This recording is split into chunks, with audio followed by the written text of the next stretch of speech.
全新定位三防加8000大電，榮耀 Power 系列預定喺4月15號發表。早前榮耀微博喺愚人節發文話會推出超大電池，當你以為係玩笑，但係點知佢係玩真嘅。榮耀今日宣布將會喺4月15號晚間7點半舉辦榮耀 Power 新品發佈會，帶嚟一款結合城市同埋戶外需求嘅新定位榮耀 Power。喺上個禮拜，有爆料人指出，榮耀嘅愚人節玩笑可能會成真。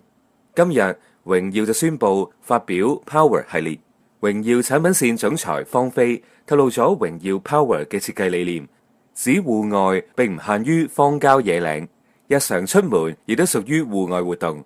但係傳統嘅戶外三防手機太過笨重，冇辦法兼顧城市使用，而主流智能手機又喺續航、通訊同埋耐用性上面有所不足，所以榮耀 Power 就鎖定喜好戶外活動嘅用戶，並且以商場合使用為目標嚟去設計。從官方預熱嘅資訊嚟睇，榮耀 Power 喺電池容量方面可能挑戰8000mAh嘅級別，續航能力令人期待。同一時間，榮耀透露嘅資訊入面似乎會扭轉三防手機一貫厚重嘅問題，推出輕巧同埋強續航嘅產品。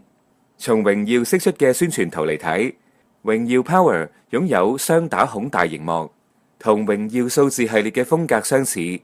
但係就唔具備 Magic 系列嘅 3D 人面解鎖。佢嘅定位接近數字系列，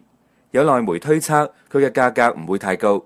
目的係補足城市用戶同埋戶外需求之間嘅產品空缺，成為一款真正嘅輕戶外新物種。